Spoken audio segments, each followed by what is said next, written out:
Assalamualaikum warahmatullahi wabarakatuh. Halo teman-teman semuanya, kembali lagi dengan saya Naftalina.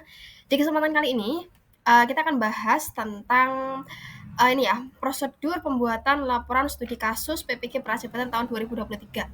Nah, bagi yang teman-teman sudah sampai tahap terakhir ya, sampai tahap UKIN, kalau yang PPG Prajab kemarin itu ada ujian tertulis ya berupa penulisan laporan studi kasus.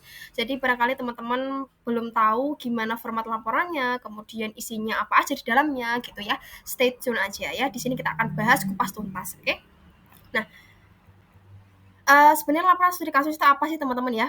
Mungkin bagi yang baru ikut PPG Prajabatan, mungkin asing ya dengan laporan studi kasus itu gambarnya seperti apa ya.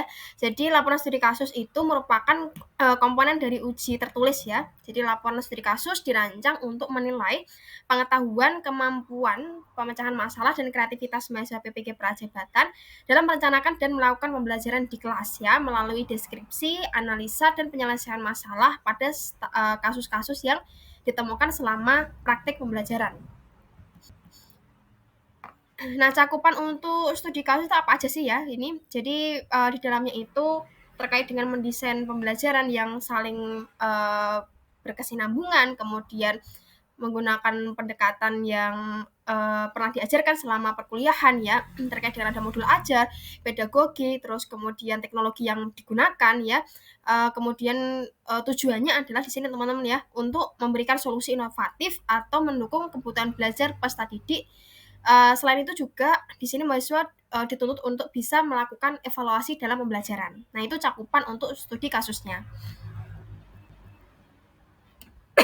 Nah, ketentuan pembuatan laporan studi kasus ya teman-teman ini perlu diperhatikan.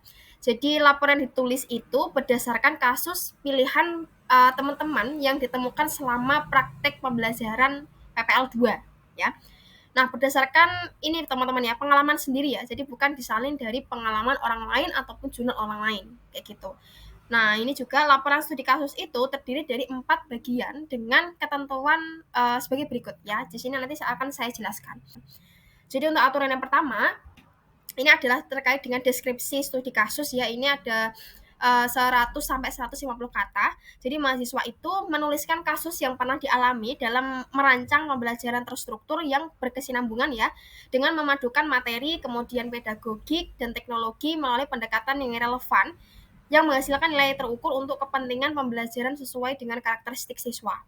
Kemudian yang kedua, itu mahasiswa juga mendeskripsikan metode dan hasil evaluasi pembelajaran sesuai dengan perkembangan peserta didik, kurikulum, dan lingkungan belajar berdasarkan rancangan yang disusunnya. Nah, ini teman-teman ya. Maaf, sedikit batuk. Jadi di sini ada 2 pertanyaan yang include ya teman-teman di deskripsi studi kasus itu sebenarnya apa aja sih yang perlu kita jabarkan gitu. Ada 2 yaitu sebutkan topik kasus yang teman-teman akan uraikan ya. Kemudian yang kedua itu mengapa topik itu penting. Nah, ini menjadi 2 pertanyaan kata kunci ya teman-teman untuk membuat deskripsi studi kasus. Kemudian analisis situasi, ini ada 200 sampai 250 kata. Isinya adalah mahasiswa melakukan analisa atau analisis ya situasi yang terjadi pada saat membuat rancangan dan evaluasi pembelajaran. Kemudian mahasiswa perlu menjelaskan perannya saat merancang dan melakukan evaluasi pembelajaran, pihak yang terlibat, tantangan serta hambatan dalam kegiatan tersebut. Jadi ada 4 juga ya panduan pertanyaannya. Jadi yang pertama teman-teman bisa lihat di slide yang saya tampilkan itu. Jelaskan situasi yang terjadi pada saat perancangan evaluasi pembelajaran teman-teman ya.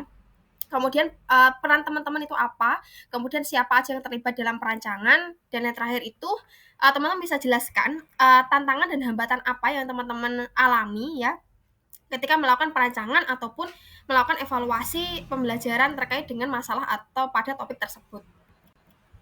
Nah, yang ketiga nih teman-teman ya, alternatif solusi. Jadi ini ada 250 sampai 300 kata ya, memang dibatasi. Jadi tindakan yang telah dilakukan dalam menghadapi kasus atau situasi tersebut teman-teman ya. Di sini ada pertanyaan pendukung juga, ini yang bisa mengarahkan teman-teman yang diisi apa aja di dalamnya. Jadi yang pertama adalah langkah nyata ya, apa yang menjadi tantangan teman-teman dan melakukan evaluasi pembelajaran. Kemudian yang kedua, itu sumber daya atau materi apa yang digunakan untuk menjawab tantangan tersebut. Nah, Lanjut ya. Yang keempat itu adalah evaluasi. Jadi ada 100 sampai 150 kata. Pada bagian ini itu mahasiswa nanti akan diminta untuk menuliskan hasil dan dampak nyata yang telah dilakukan. Misal kayak eh, evaluasi setelah melakukan tadi ya, mengatasi hambatan, kendala, kira-kira yang perlu dilakukan evaluasi itu apa? Nah, apakah dampaknya untuk kedepannya itu apakah masih benar seperti itu atau mungkin perangkat teman-teman itu bisa digunakan untuk mengatasi berbagai permasalahan di masa yang akan datang dengan motif yang sama seperti itu. Nah, ini juga penting teman-teman ya. Ketentuan unggah filenya. Jadi ini ada 4 ya, saya kategorikan. Jadi yang pertama adalah ukuran kertas dan margin. Nah, ini teman-teman bisa diperhatikan ya. Pastikan dokumen dibuat dengan dalam kertas A4 ya. Kemudian Times New Roman 12, kemudian spasinya 1,5. Kemudian simpan ya teman-teman ya. Simpan dokumen dalam bentuk PDF dengan ukuran maksimalnya berapa itu teman-teman ya. Nah, itu diperhatikan. Kemudian format penamaan file ini jangan lupa. Ini karena nanti file PDF itu nanti akan diupload di akun Belajar ID teman-teman ya. Makanya nanti nama filenya ditulisi judul kasus teman-teman underscore nama teman-teman kemudian underscore nim. Oke. Nah, setelah nanti upload ya, kemudian nanti teman-teman klik kanan dan salin linknya ya, tautan dokumennya, kemudian nanti disimpan ke laman ujian yang ditetapkan oleh PNUKPPG. Nah, teman-teman nanti dapat arahan juga pada di sana. Jangan lupa ya, dibaca terus atau di cross check lagi aja. Oke. Nah, sekian teman-teman ya untuk sharing kali ini terkait dengan gimana formatan atau panduan dalam penulisan studi kasus PPG Prajabatan tahun 2023.